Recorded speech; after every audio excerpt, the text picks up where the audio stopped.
Imaginen el infierno, no el infierno de llamas, sino el infierno de hielo, donde cada respiración se congela y la muerte acecha no solo en las balas, sino en el aire mismo. Ahora, imaginen tener que luchar por su vida, día tras día, sin una ducha durante meses, quizás años, sin agua limpia, sin jabón, rodeados de millones de enemigos invisibles. Es un escenario de pesadilla, ¿verdad? Pero para millones de soldados en el frente oriental de la Segunda Guerra Mundial, esta era la cruel e innegable realidad, una penuria, perrengue, que desafiaba cualquier imaginación. Estamos hablando de un frío que rajaba, temperaturas que llegaban a los 40 grados bajo cero, donde la higiene básica se convertía en un lujo inalcanzable, y la falta de ella en un enemigo tan letal como cualquier bala alemana o soviética. Piensen bien, chicos, cara, en la desolada y blanca inmensidad de Rusia, donde la nieve se extendía hasta donde alcanzaba la vista, bajo un cielo gris que parecía llorar en silencio. El viento aullaba, un sonido fantasmal que cortaba el alma, mientras el crepitar distante de disparos recordaba a todos que la guerra, a pesar del hielo, estaba muy viva. Era un escenario de brutalidad sin precedentes, un conflicto de escala monumental que engulló vidas y esperanzas como un agujero negro. Pero en medio de todo ese horror de las batallas épicas, de los tanques avanzando y de los aviones rasgando los cielos, existía un enemigo silencioso, un adversario omnipresente e implacable, a menudo ignorado por los libros de historia: la suciedad, las enfermedades y la consecuente pérdida de la dignidad humana. Es difícil para nosotros hoy, con nuestras duchas calientes, jabones perfumados y agua tratada a voluntad, comprender la dimensión de ese sufrimiento. Pero para los soldados que luchaban en las trincheras congeladas en los alrededores de Stalingrado y Leningrado, en bosques densos y cubiertos de nieve, o en los pueblos destruidos que servían de refugios improvisados, la realidad era otra. La falta de condiciones sanitarias adecuadas no era una mera molestia, era una sentencia de muerte lenta y agonizante. No había agua para lavarse las manos, mucho menos para una ducha decente. ¿Jabón? Una reliquia de un pasado distante. La ropa se pegaba al cuerpo, impregnada de sudor, sangre, barro y otros fluidos que uno ni quiere imaginar. Da ganas de revolver el estómago solo de pensarlo, ¿no es así? Se habla mucho sobre las grandes estrategias, los generales, los armamentos, pero poco se habla sobre la rutina de un soldado que pasaba semanas o incluso meses sin poder cambiarse de ropa, sin afeitarse, sin cortarse el pelo, sin lavarse la cara. Los piojos eran una plaga, una infestación que carcomía la moral y la piel.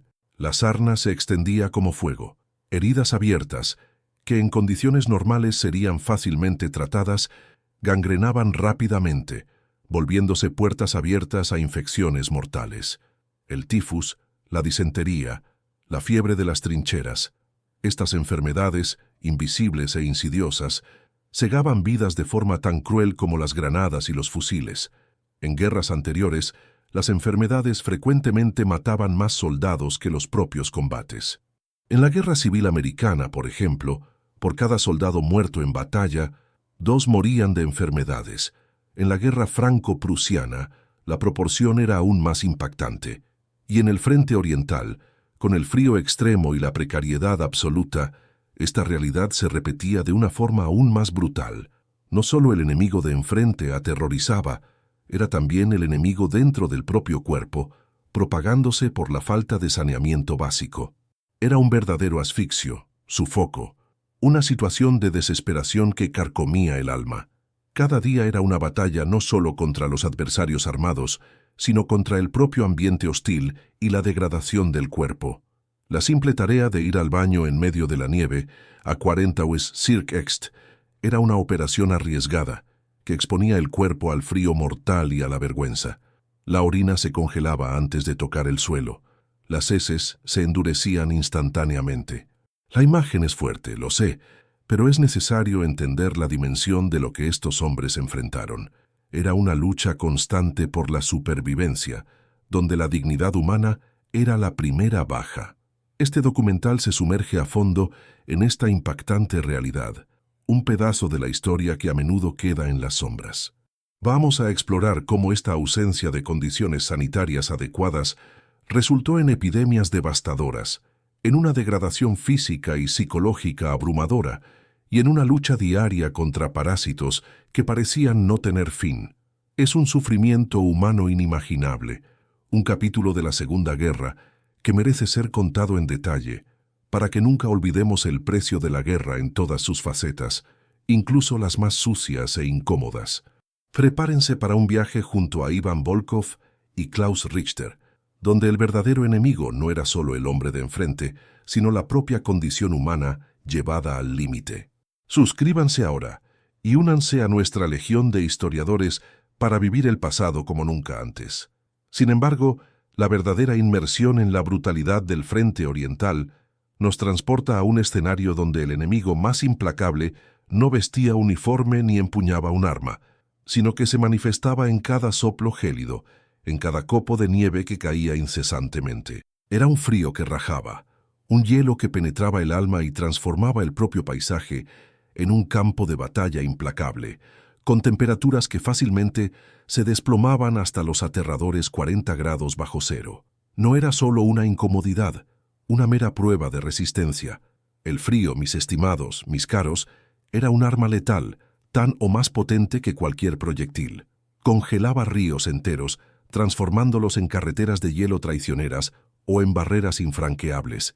La nieve, que en otros lugares podría verse como un hermoso manto, allí se convertía en un desierto blanco y silencioso, capaz de tragar hombres y máquinas, enmascarando peligros y dificultando cada paso. Cualquier líquido, por pequeño que fuese, se convertía en hielo sólido en cuestión de minutos. El agua, ese recurso tan básico y esencial para la vida, era un lujo inestimable. Conseguir agua para beber significaba un esfuerzo hercúleo, a menudo involucrando la ardua tarea de derretir nieve sobre una hoguera precaria, si había leña, o con el calor del propio cuerpo, corriendo el riesgo de congelación. Para lavarse, entonces, la idea era simplemente impensable, una fantasía distante que solo habitaba en las memorias de un tiempo y lugar que parecían pertenecer a otra dimensión. Imaginen la escena. El soldado Iván Volkov, un joven recluta soviético, con el rostro marcado por el agotamiento y el hielo, sentía su ropa endurecida y congelada sobre su propia piel. Cada movimiento era una tortura, cada fibra del tejido pegada al cuerpo, robándole el calor vital. Sus refugios improvisados, a menudo meros agujeros en la nieve o huecos húmedos y estrechos en la tierra congelada, ofrecían poca o ninguna protección contra el viento cortante y la humedad penetrante.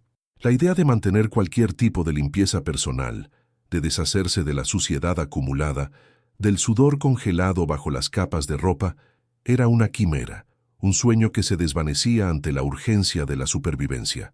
Del otro lado de la trinchera, el soldado Klaus Richter, un sargento alemán más experimentado pero no menos castigado, presenciaba la misma degradación. Él veía a sus hombres, antes altivos y bien cuidados, transformarse en figuras harapientas, con barbas y cabellos enmarañados de hielo y suciedad. Las botas, que deberían proteger los pies, a menudo se convertían en bloques de hielo, causando gangrena y amputaciones. La higiene, antes una rutina civilizada, era ahora un concepto abstracto, casi ofensivo en su imposibilidad. ¿Cómo lavarse cuando el agua se congelaba incluso antes de tocar la piel? ¿Cómo mantener la ropa limpia cuando la única forma de calentarse era el calor del propio cuerpo y el fuego de una hoguera que apenas derretía la nieve alrededor? Esta condición climática brutal afectaba directamente la logística de higiene de una forma que poca gente logra dimensionar. No había jabón, no había toallas, no había siquiera la posibilidad de una ducha rápida. La humedad de los refugios, combinada con la falta de ventilación, creaba un ambiente propicio para la proliferación de enfermedades y hongos en la piel. Las heridas, incluso las más leves, se infectaban rápidamente, transformando pequeños rasguños en úlceras purulentas que se extendían silenciosamente. Además de los combates sangrientos, de las balas silbando y de la artillería ensordecedora, los soldados enfrentaban una guerra sanitaria invisible, pero igualmente mortífera. La falta de higiene no era solo una incomodidad, Era un detonante para un ciclo vicioso de sufrimiento. La suciedad atraía parásitos, las heridas abiertas eran portales para infecciones, y el agotamiento minaba cualquier capacidad de resistencia. La dificultad de derretir nieve para beber ya era una batalla diaria. Imaginar la misma cantidad de agua, calentada lo suficiente para lavar un rostro y mucho más el cuerpo entero, era algo más allá de la comprensión. Era una realidad donde el olor a sudor, humo, pólvora y orina congelada se mezclaba en un hedor penetrante que lo impregnaba todo y a todos. La enfermera Lena Petrova, en los hospitales de campaña, veía de cerca las consecuencias de esa guerra silenciosa. Ella trataba con hombres cuyas condiciones de higiene eran tan precarias que las heridas de combate eran a menudo la menor de sus preocupaciones. Congelaciones severas, infecciones generalizadas y enfermedades de la piel eran la rutina. La suciedad y el frío eran aliados invisibles del enemigo, minando la moral y la salud de los combatientes de ambos lados. Era un escenario de degradación física y psicológica que pocos pueden imaginar. A cada día que pasaba, la batalla contra el frío y la suciedad se volvía más desesperada, y junto con ella surgía un problema aún más inmediato y visible, un enemigo que se arrastraba y picaba, multiplicando el tormento de cada soldado. Aquel enemigo, rastrero e implacable, no usaba uniforme ni empuñaba armas, pero su presencia era más devastadora que muchas granadas. Eran los piojos, amigo mío, mi caro, una plaga bíblica en pleno siglo XX que se multiplicaba sin control en las trincheras congeladas del frente oriental. Cada día, cada noche, la infestación se volvía más densa, más insoportable, transformando la vida de los soldados en un verdadero infierno particular. En medio del frío que rajaba y de la suciedad incrustada, estos pequeños parásitos encontraron el ambiente perfecto para prosperar, transformando los uniformes en nidos, los cabellos en bosques y las barbas en escondites. Es escalofriante solo de pensarlo, pero para quien lo vivió, era la realidad pura y dura, nua y crua, un tormento que robaba el sueño y la poca cordura que quedaba. Imaginen la escena.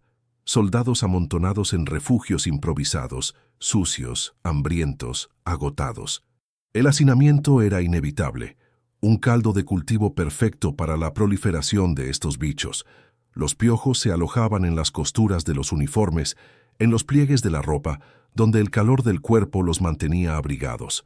Se agarraban a los pelos, a la piel, y comenzaban su fiesta picando sin parar, chupando la sangre de sus huéspedes. La picazón. ¡Ay, la picazón! No era una picazón cualquiera, de esas que se resuelven con un pasaje de mano. Era una picazón incesante, profunda, que quemaba, que hería la piel, que llevaba a la desesperación. Los hombres se rascaban hasta sangrar, creando pequeñas heridas que, en aquellas condiciones insalubres, eran puertas abiertas a infecciones. El cuerpo se volvía un mapa de costras y escoriaciones, un testimonio silencioso de la guerra invisible que libraban contra estos minúsculos opresores.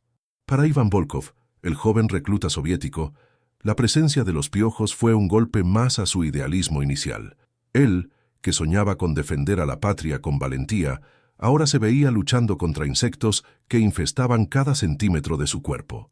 Al principio la repulsión era total, un shock, pero con el tiempo la repulsión se convirtió en una irritación constante, un ruido de fondo permanente en su ya atormentada existencia. Iván intentaba de todo, en la medida de lo posible. Cuando tenía un momento libre en el refugio estrecho, con la luz parpadeante de una vela o la punta de un cigarrillo, intentaba cazar los piojos.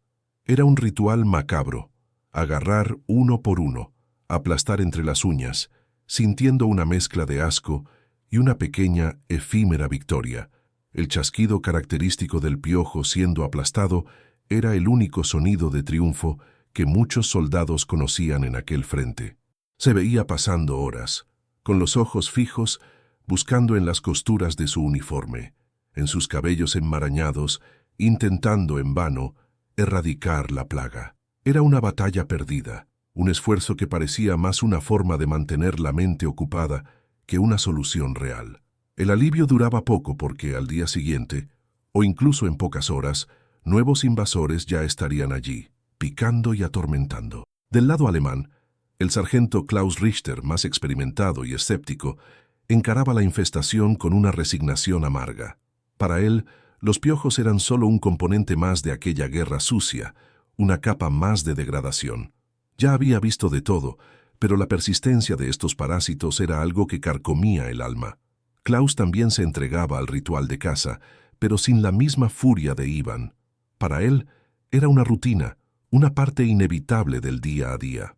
Usaba la llama de un mechero o la punta incandescente de un cigarrillo para quemar los nidos de piojos en las costuras, sintiendo el olor a pelo quemado y la carne chamuscada de los insectos. Era un intento desesperado de control, un esfuerzo por recuperar un mínimo de dignidad en un ambiente que robaba todo. Él sabía que era inútil, que con cada nuevo día de combate, con cada noche pasada en refugios abarrotados, la infestación se reiniciaría. Las conversaciones entre los soldados a menudo se resumían a relatos de picores, de cuántas cabezas cada uno había matado, en una especie de competición bizarra y deprimente. Era un tema universal, que unía a enemigos en su sufrimiento común. La idea de hervir la ropa para eliminar los piojos y sus liendres era un lujo inimaginable la mayoría de las veces. En el riguroso invierno ruso, con temperaturas que fácilmente alcanzaban los 45 $, el agua era un recurso precioso y a menudo congelado. Calentar una cantidad suficiente para un lavado adecuado, mantener el fuego encendido por tiempo suficiente para que la ebullición hiciera efecto, y luego tener tiempo para secar la ropa antes de que se congelara y se volviera inviable de usar, era una secuencia de tareas casi imposible de realizar. E incluso cuando surgía alguna oportunidad en algún pueblo destruido donde se pudiera improvisar una estufa de leña, la escena era patética. Soldados, con los cuerpos expuestos al frío, esperando que su ropa se secara, mientras sentían la piel hormiguear con la ausencia momentánea de los insectos, sabiendo que la tregua sería breve. Era una batalla que se libraba no solo en las trincheras, sino en la piel, en la mente y en el alma de cada uno. El problema, sin embargo, iba mucho más allá de la molestia y la degradación personal. Aquellos pequeños parásitos no eran solo una fuente de irritación, eran vectores de enfermedades graves, un peligro real e invisible que se extendía con la misma velocidad de la infestación. Los piojos del cuerpo, en particular, eran los principales transmisores del tifus epidémico, una enfermedad que se propagaba como fuego en paja seca en las condiciones de hacinamiento y falta de higiene del frente oriental. Cada picazón, cada mordedura, cada herida abierta en la piel se convertía en un riesgo de vida. Los soldados vivían bajo una amenaza constante, no solo de las balas enemigas o del frío cortante, sino también de una epidemia silenciosa que podría diezmar a sus tropas de forma tan eficaz como cualquier ataque. La impotencia ante esta plaga era abrumadora, y la sensación de repulsión se mezclaba con el miedo. El cuerpo, ya debilitado por el hambre y el frío, se convertía en un terreno fértil para la enfermedad. La picazón era solo el anuncio de algo mucho peor, de un enemigo que, una vez instalado, no daba tregua, y que pronto comenzaría a cobrar su precio de forma aún más cruel. En aquel infierno helado, la amenaza más insidiosa no venía del cañón enemigo, sino de un adversario invisible, que se multiplicaba en la suciedad y en la desesperanza, cegando vidas sin hacer ruido. El frente oriental, más que un campo de batalla, se convirtió en un criadero para enfermedades que se extendían como fuego en paja seca, devorando la resistencia de los soldados de dentro hacia afuera. La falta de higiene, sumada a la infestación de parásitos, abrió las puertas a una epidemia silenciosa, pero brutal, que transformó la vida y la muerte en un tormento inimaginable para aquellos hombres. El tifus, por ejemplo, era un verdadero infierno en la tierra, con fiebres altísimas que alucinaban a los soldados, dolores de cabeza punzantes y erupciones cutáneas que parecían marcar los cuerpos para la muerte, transmitido por los piojos que infestaban cada pieza de ropa, cada pliegue de piel. Se extendía con una velocidad asombrosa, transformando trincheras enteras en enfermerías a cielo abierto. La disentería, por su parte, transformaba cualquier evacuación en un tormento sangriento, deshidratando y debilitando a los hombres hasta el agotamiento, convirtiéndolos en meros esqueletos ambulantes, incapaces de siquiera sostener un fusil, y mucho menos luchar. El agua contaminada, la comida mal conservada y la ausencia de letrinas adecuadas eran los catalizadores perfectos para esta plaga que drenaba la vida de los batallones. Y no paraba ahí. La sarna, con su picazón incesante, perforaba la piel de los soldados, causando heridas abiertas que, bajo aquellas condiciones precarias, rápidamente se infectaban. Otras infecciones de la piel, como el impétigo y los forúnculos gigantes, eran una constante, debilitando aún más a los hombres ya exhaustos. Estas enfermedades, que en tiempos de paz serían fácilmente tratadas, en el frente oriental se volvieron tan mortales como las balas enemigas. No solo quitaban la vida, sino también la dignidad, la capacidad de luchar, transformando hombres fuertes en sombras de sí mismos, presas fáciles para el frío, el hambre y el enemigo. En medio de aquel caos sanitario, la enfermera Lena Petrova, con sus ojos cansados pero determinados, presenciaba la tragedia en primera persona en los hospitales de campaña improvisados. Allí, en tiendas gélidas o sótanos húmedos, ella y su equipo libraban una batalla ingloriosa contra la marea de enfermos y heridos. Las camas eran escasas, a menudo solo paja sucia en el suelo congelado. No había suficientes medicamentos, ni agua limpia, mucho menos jabón para una higiene básica. Era un esfuerzo hercúleo, casi un milagro, lograr mantener mínimamente las condiciones para tratar a los heridos, que llegaban a borbotones, muchas veces ya con las heridas infectadas, oliendo a muerte y pus. Lena veía en los ojos de cada soldado la mezcla de dolor físico y desesperación, la vergüenza de tener el cuerpo carcomido por parásitos y enfermedades, un sufrimiento que iba más allá de la munición o de la metralla. Médicos de la época, con la voz embargada por la impotencia, registraban en sus diarios la dificultad de contener las epidemias. «Es como intentar vaciar el océano con un cubo agujereado», escribió uno de ellos, describiendo la tasa de mortalidad que en algunos batallones superaba incluso las bajas directas del combate. La falta de conocimiento sobre la transmisión de algunas enfermedades, sumada a la ausencia de condiciones sanitarias mínimas, creaba un ciclo vicioso de contagio y muerte. Las filas de soldados enfermos eran interminables, y la elección de quién recibiría tratamiento, o al menos un paliativo, era una decisión cruel que pesaba sobre los hombros de los pocos médicos y enfermeras disponibles. Un simple rasguño, una pequeña herida de metralla que en condiciones normales sería fácilmente tratada, en el frente oriental se convertía en una sentencia de muerte. Sin agua limpia para desinfectar, sin antisépticos, la infección se instalaba rápidamente, transformando la piel en carne viva, gangrenando miembros enteros y forzando amputaciones brutales, hechas a menudo sin anestesia adecuada, en medio del aullido del viento y de los heridos. Lena Petrova veía estos casos diariamente, la carne oscura y fría, el olor dulzón de la necrosis que se pegaba a las fosas nasales. Ella sabía que cada corte, cada ampolla, cada picadura de piojo era una puerta abierta a la muerte, y que la falta de higiene era un verdugo tan eficiente como cualquier francotirador. La guerra, para aquellos hombres y mujeres, no era solo contra tanques y ametralladoras, era una lucha diaria, cuerpo a cuerpo, contra un enemigo microbiológico invisible que se deslizaba por la ropa sucia, por el agua contaminada, por el contacto humano ineludible. Segaba vidas silenciosamente, sin honores, sin gloria, solo con la fría estadística de un cuerpo más a ser enterrado en el suelo congelado. Era un enemigo que no hacía distinción entre soviéticos y alemanes, entre idealistas como Iván Volkov y escépticos como Klaus Richter.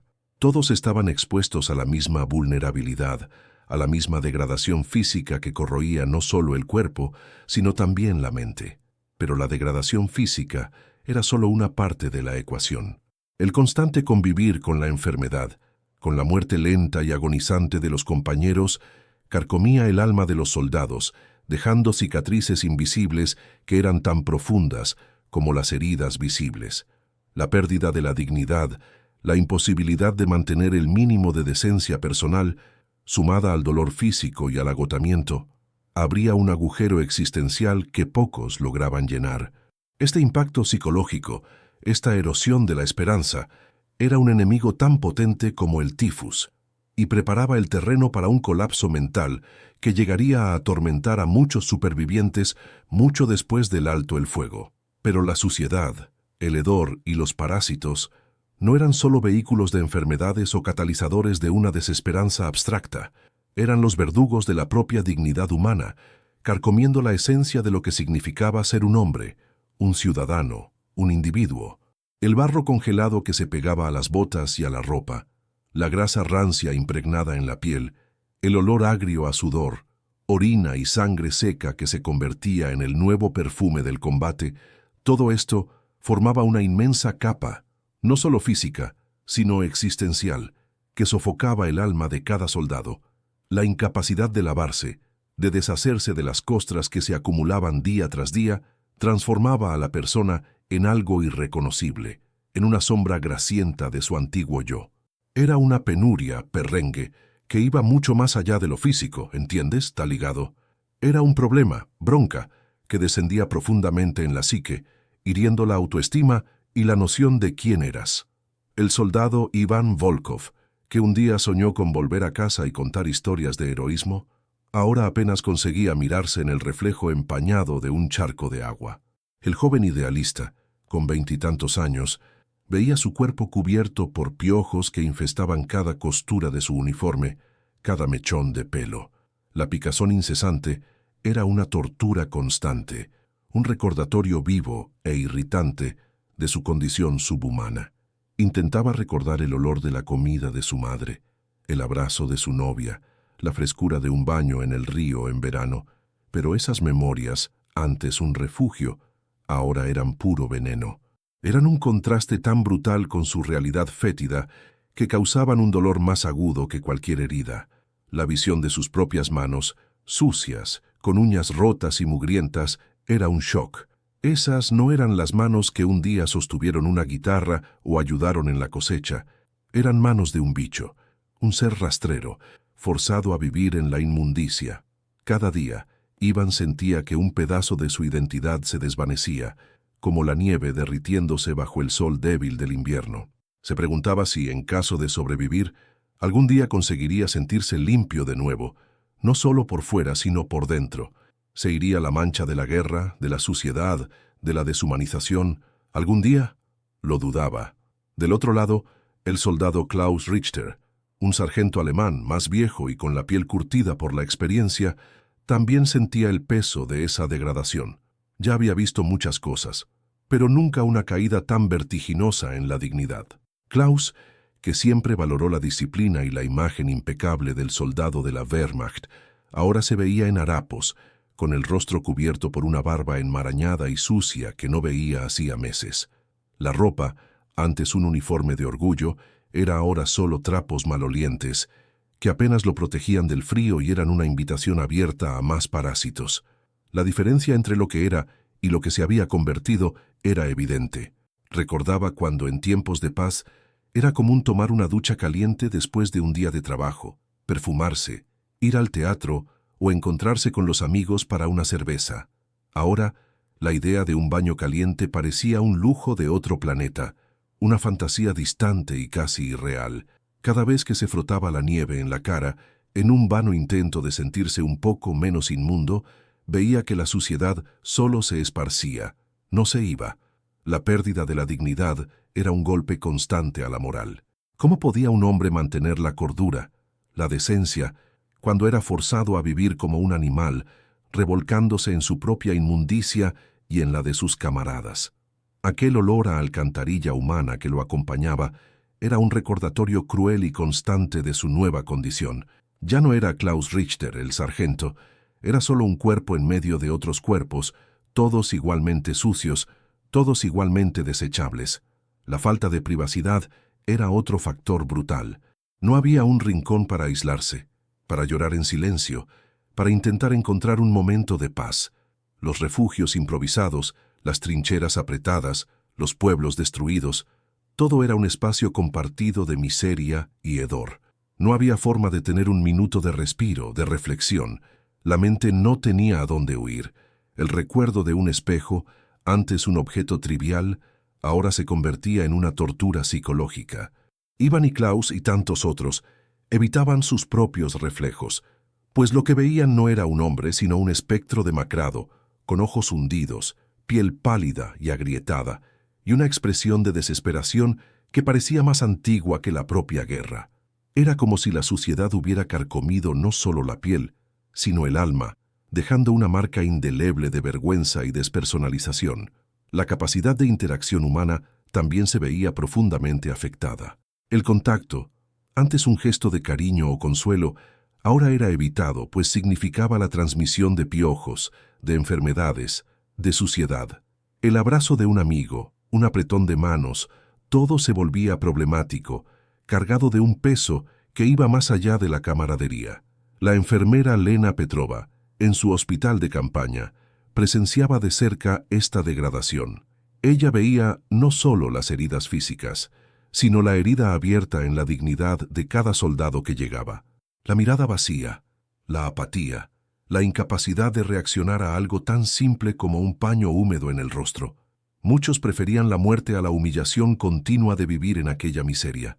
La ausencia de cualquier confort o privacidad agravaba trastornos mentales que apenas eran comprendidos en la época, pero que hoy reconocemos como estrés postraumático. La suciedad no era solo un problema de salud pública, era una mancha moral, una prueba viva de que el ser humano en condiciones extremas podía ser reducido a algo casi irreconocible. La esperanza, que ya era un recurso escaso, era aún más pulverizada por la imposibilidad de sentirse mínimamente humano. Era un ciclo vicioso de desesperación. La suciedad generaba enfermedades, las enfermedades generaban más debilidad y desesperación, y la desesperación llevaba a la apatía, que a su vez impedía cualquier intento de superación. La mente, ya fragilizada por la guerra, era oprimida por este constante recuerdo de su propia abyección. Era el fondo del pozo, Bay, expresión informal, el final de la existencia. Sin embargo, incluso en este abismo de indignidad, un instinto primordial de supervivencia, de búsqueda de un mínimo de humanidad, aún palpitaba. Una búsqueda desesperada de soluciones, por más improvisadas o fútiles que parecieran, para rescatar un hilo de quienes fueron antes de todo esto. Era como una llama obstinada en medio de una tormenta, en medio de aquel infierno blanco, donde la vida parecía un lujo y la muerte una certeza con cada nevada. El ser humano aún intentaba, con una terquedad casi infantil, agarrarse a un resquicio de dignidad. La higiene, una palabra casi olvidada, se transformaba en una batalla diaria, un acto de resistencia contra la degradación total. No se trataba de limpieza, sino del mantenimiento de un mínimo de humanidad en un escenario que parecía diseñado para deshumanizar. Las soluciones eran improvisadas, desesperadas, verdaderas chapuzas, gambiarras de la supervivencia, como decimos por aquí, pero que, aún así, ofrecían un breve e ilusorio respiro en la miseria. El soldado Ivan Volkov, el joven recluta que un día soñó con la gloria de la patria, ahora tenía la gloria reducida a un hilo de vapor. Con las manos temblorosas, derretía nieve en una lata abollada sobre una hoguera precaria, apenas encendida con ramas húmedas y la esperanza de que el viento no se la llevara. Cada gota de agua líquida era un tesoro, un milagro efímero. Llevaba un poco a la boca, sintiendo el choque térmico antes de, con un gesto rápido y casi ritualístico, humedecer el rostro y las manos. La sensación era de un alivio instantáneo, pero que duraba solo unos segundos antes de que el agua se transformara en una fina capa de hielo sobre la piel, tirándola e intensificando el frío. Era un intento simbólico, un guiño a la civilidad que él conocía, un recordatorio de que un día hubo jabón y agua caliente. La suciedad y el sudor de la guerra, sin embargo, eran demasiado profundos para ser eliminados por un gesto tan fugaz. Era como intentar apagar un incendio con un vaso de agua, una batalla ingloriosa, pero que él sentía la necesidad de librar para no entregarse completamente a la barbarie. Del otro lado de la trinchera, el soldado Klaus Richter, el sargento alemán más experimentado y escéptico, observaba la misma escena de desesperación en sus propios camaradas. Él mismo ya había intentado la misma proeza. Con un pedazo de tela áspera y un puñado de nieve, se frotaba el cuerpo, intentando remover la costra de suciedad y la picazón incesante causada por los parásitos que infestaban cada centímetro de piel y ropa. La nieve, con sus cristales afilados, funcionaba como un exfoliante bruto, arañando la piel, pero proporcionando una sensación momentánea de limpieza que pronto era reemplazada por el ardor del frío extremo. Era un ahogo tremendo, sufoco danado, una angustia, aperreio sin fin. A veces usaba un poco de arena mezclada con nieve, una pasta abrasiva que prometía remover más que solo la suciedad superficial, pero que, en la práctica, solo irritaba aún más la piel ya castigada. En cada intento, Klaus sentía que un pedazo de su dignidad se desvanecía, recordando los baños calientes en casa, la sensación de una sábana limpia, un lujo que ahora parecía pertenecer a otra vida, a otro planeta. Veía en los ojos de sus hombres el mismo agotamiento, la misma resignación, pero también la misma chispa de esperanza de que, quizás, un día, pudieran sentirse limpios nuevamente. La barba y el cabello, crecidos y enmarañados, eran otro desafío constante. La falta de higiene los transformaba en nidos para piojos y enredos que dificultaban incluso el uso del casco. Con cuchillos de trinchera o cuchillas desafiladas, los soldados intentaban afeitar lo que podían, en un ritual doloroso y peligroso. Ivan Volkov recordaba a un compañero que, al intentar recortarse la barba con una bayoneta improvisada, terminó con un corte profundo en el cuello, que rápidamente se infectó en el frío. La enfermera Lena Petrova, en su puesto médico improvisado, veía diariamente las consecuencias de estas tentativas desesperadas. Cortes, infecciones purulentas, gangrena instalándose en heridas minúsculas que en condiciones normales serían fácilmente tratadas. Era un ciclo vicioso de dolor y enfermedad. La ropa era un capítulo aparte en la saga de la miseria. Impregnadas de sudor, suciedad, sangre seca e, invariablemente, piojos, eran una extensión del sufrimiento. La limpieza se resumía a sacudir la nieve o golpearlas vigorosamente contra un tronco de árbol, con la esperanza de desalojar a los parásitos y el barro que se acumulaba. Secarlas era un desafío casi imposible.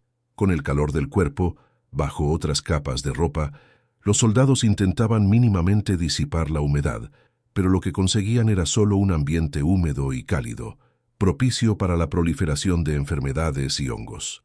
El olor era insoportable, una mezcla de sudor, orina, humo y la acidez de la suciedad acumulada.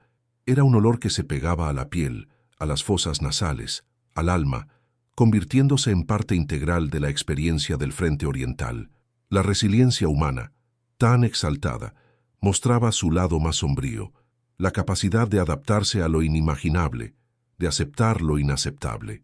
Sin embargo, en medio de toda esta sordidez y desesperación, había una memoria, una tradición cultural que para muchos de estos hombres, especialmente los soviéticos, representaba la cúspide de la limpieza, del calor y de la camaradería, un contraste brutal con la realidad gélida de las trincheras, un recuerdo distante, casi un sueño febril, de aquel lugar que, en tiempos de paz, era fundamental para la higiene y para el alma, la banya. Pero esta imagen de pureza y confraternización era un lujo inimaginable para la mayoría de los combatientes en el frente oriental, un espejismo en un desierto congelado de privación. En medio del caos y la desolación que barrían el paisaje gélido, la banya, la tradicional casa de baño rusa, representaba para los soldados soviéticos mucho más que un simple lugar para lavarse. Era un pedazo del alma, un vínculo vital con la civilización, la familia y la propia identidad. Para muchos, como el joven soldado Ivan Volkov, el recuerdo de la banya en su aldea natal, con el olor a madera quemada, el vapor denso y la sensación de limpieza profunda, era un consuelo distante, casi un sueño febril, que a veces parecía más real que la gélida realidad que lo engullía. La banya no era solo un baño, era un ritual, un espacio donde el calor sofocante del vapor, generado por piedras incandescentes, penetraba la piel y los huesos, expulsando el frío inclemente y la suciedad acumulada. Después de sudar copiosamente, era común que se frotaran con ramas de abedul o roble, benic, que estimulaban la circulación y dejaban la piel vigorizada. El choque térmico, a menudo con un chapuzón en la nieve o en un río helado, era parte integrante de la experiencia, un acto de purificación y resistencia. Pero además de la higiene física, la banya era un centro social. Allí, las jerarquías militares se diluían en el vapor y los hombres podían desahogarse, compartir historias, reír y por algunos momentos preciosos olvidar la carga pesada, barra pesada, de la guerra. Era un lugar para ponerse al día, colocar o papo en día, para sentirse humano nuevamente, lejos de la constante amenaza de muerte y de la degradación de las trincheras. Para Iván Volkov, la memoria de estos momentos era un hilo tenue que lo conectaba a la vida antes de la guerra. Recordaba a su abuelo contando historias mientras el vapor llenaba el ambiente, el olor a jabón casero y la sensación de estar limpio de verdad, por dentro y por fuera. En Stalingrado, en medio de los escombros y del hedor de la muerte, ese recuerdo era un bálsamo para el alma, pero también una tortura, pues la realidad era cruelmente diferente. La higiene era un lujo inalcanzable, y el cuerpo de Iván, como el de sus camaradas, acumulaba suciedad, piojos y la marca indeleble del sufrimiento. No obstante, la necesidad agudiza el ingenio, y la importancia de la banya para la moral y la salud de los soldados soviéticos era tan grande que incluso en las condiciones más adversas intentaban recrear este oasis. En los bosques congelados de los alrededores de Leningrado o en las estepas barridas por el viento, surgirían las banyas de campaña. Eran adaptaciones precarias, pero heroicas de la tradición. Una tienda improvisada, hecha con lonas o mantas, era levantada. En el centro, un agujero en el suelo albergaba piedras que eran calentadas hasta quedar incandescentes en hogueras a cielo abierto. Agua, a menudo obtenida derritiendo nieve y hielo, era arrojada sobre las piedras, creando un vapor denso y caliente que transformaba aquel espacio improvisado en un santuario temporal. Estos momentos eran raros, peligrosos y efímeros. El proceso de calentar las piedras y el agua demandaba tiempo y recursos, y el olor a humo podía atraer la atención enemiga.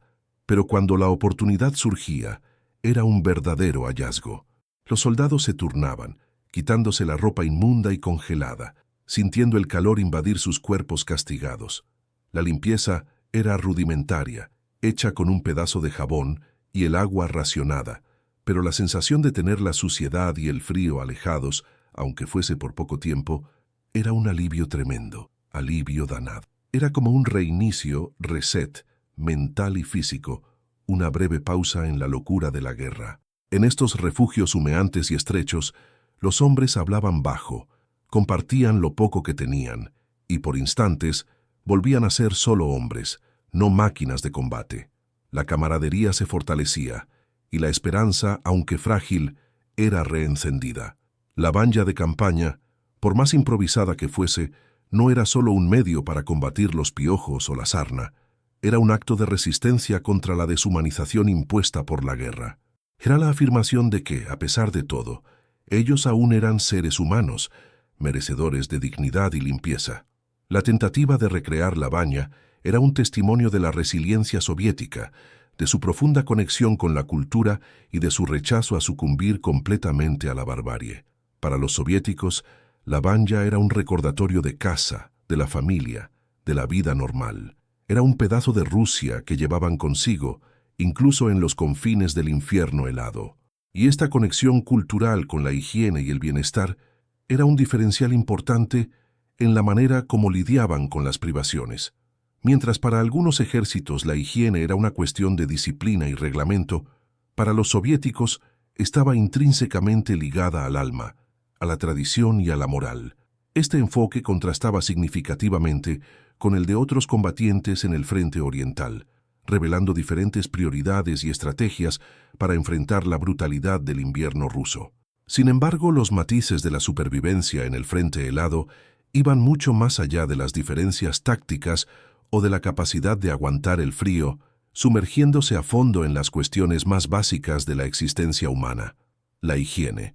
La manera en que cada ejército lidiaba con esta necesidad fundamental revelaba mucho sobre su logística, su cultura y, en última instancia, su capacidad de resistir al infierno del frente oriental. Al principio, la máquina de guerra alemana, la Wehrmacht, ostentaba una infraestructura de apoyo que, en tiempos normales, era motivo de orgullo y eficiencia. Al inicio de la Operación Barbarroja, allá en 1941, el sargento Klaus Richter, un hombre que siempre valoró el orden y la limpieza, aún podía haber tenido acceso a unidades de lavado móviles.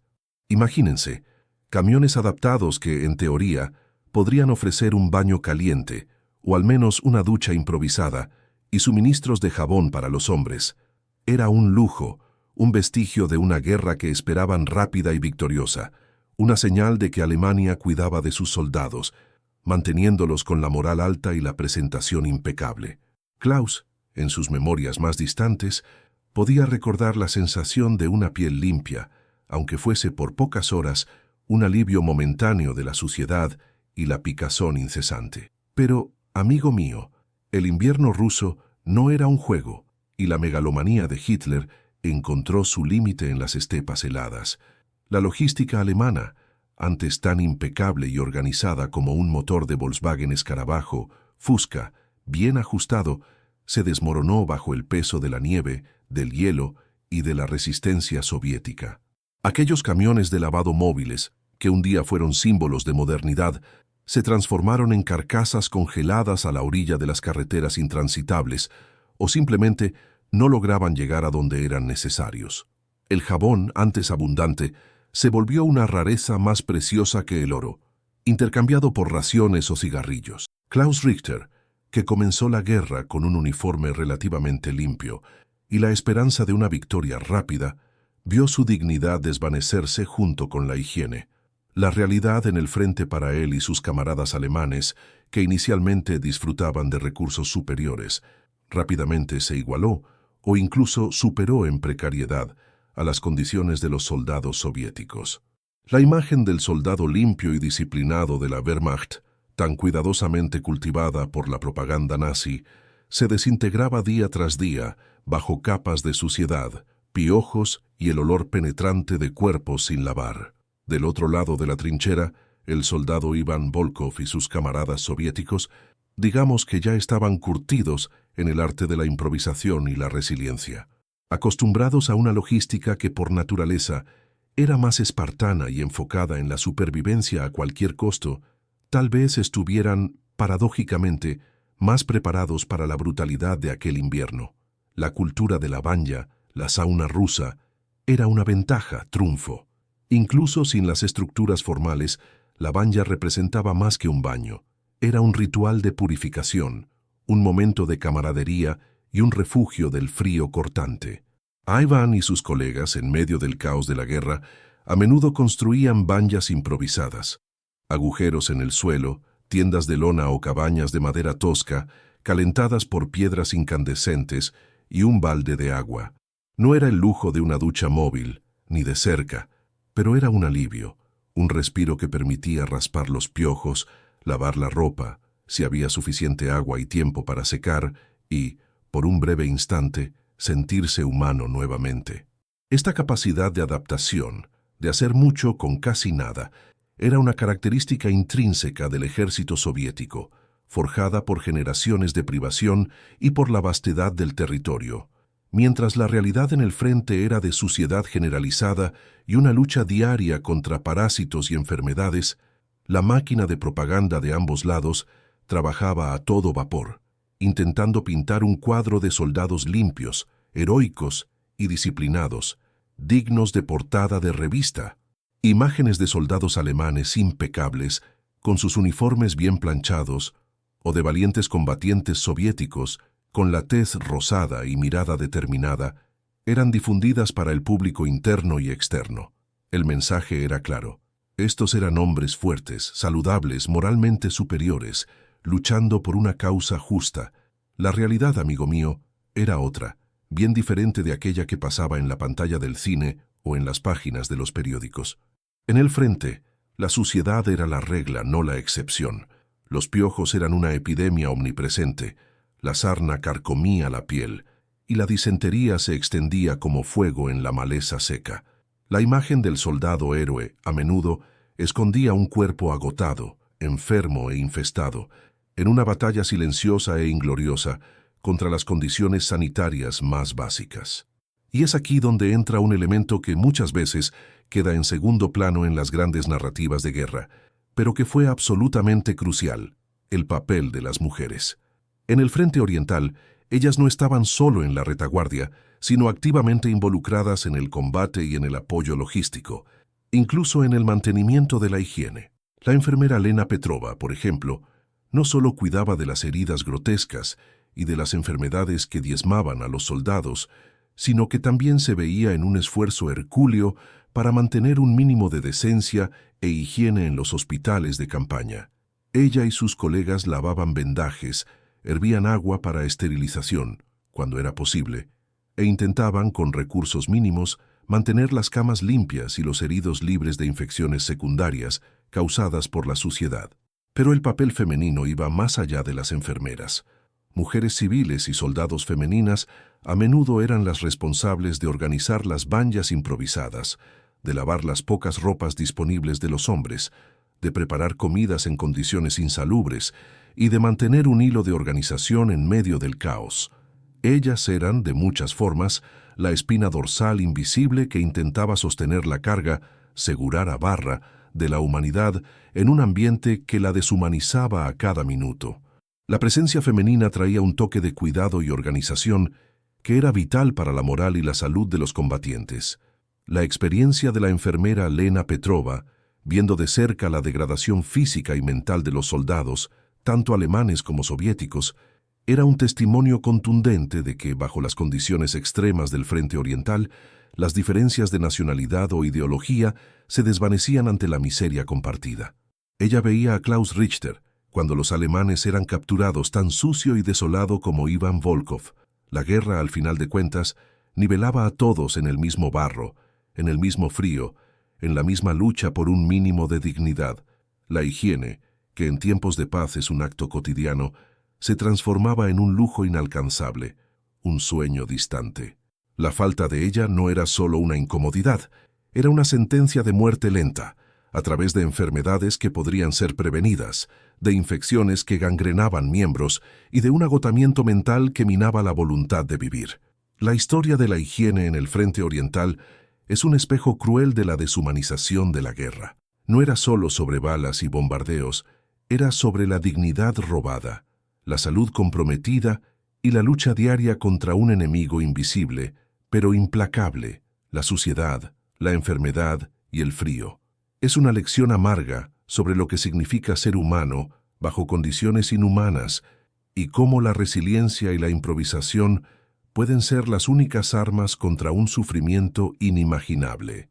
Las memorias de Ivan Volkov, la desesperación silenciosa de Klaus Richter y la abnegación de la enfermera Lena Petrova nos recuerdan que la guerra es mucho más que estrategias y victorias. Es la destrucción de la esencia humana, cuerpo y alma, en un escenario donde incluso una simple ducha se convierte en un acto de heroísmo.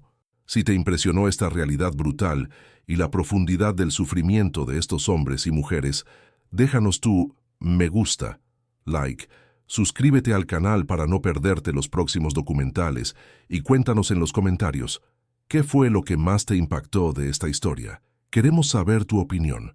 La guerra es un retrato de la humanidad en su peor momento, pero también en su más pura y desesperada lucha por la supervivencia. Hasta la próxima, gente. Galera.